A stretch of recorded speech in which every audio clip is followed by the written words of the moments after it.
Hadin gajing tuklan na kalyang jaga seng KSU North Castle District udin jaga College of Postgraduate Studies in Agricultural Sciences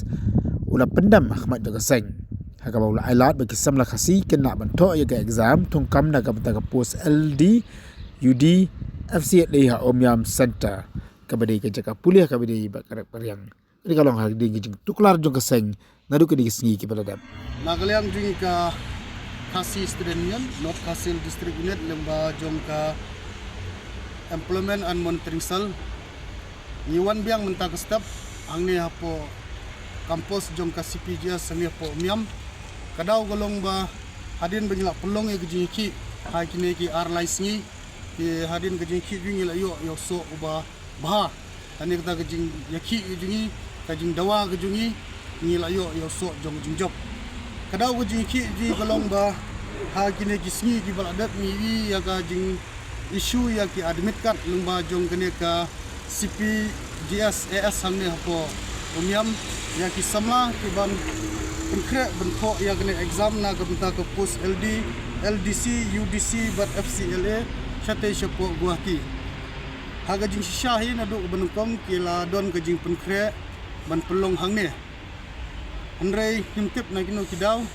kila penkriya no kila shift no sute shapo Guwahati naglang di kasang hadin gajing yaki gejungi ni lala ban penkungu ya uniudin ban nilaru ban penkungu ya ki bor ki badai nang tinapo impal ki bapait nang tei bat kila kungu bat la pular ban pelong ya gene ka recruitment nam ta ban thung ini ki kam nam ta ki writing examination jong ini ki post LDC UDC bat FCLA ban pelong hi hapo oni po CPGS umiam. Tiah baidai bat kene ka exam kanlong ha kalai bat Sautrik jong senam arjar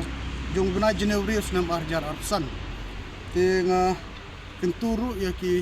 samla ki bat hap ya kene kam bakin sim ya kene gejing pentip bat kumjuru ya gejing pentip ke bana galyang jong kene ka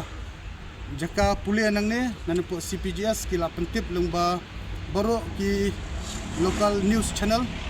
kabolong ki prints and media banagaliang jong ne ka college kila pentip siki but personally ru nagaliang jong ka college kala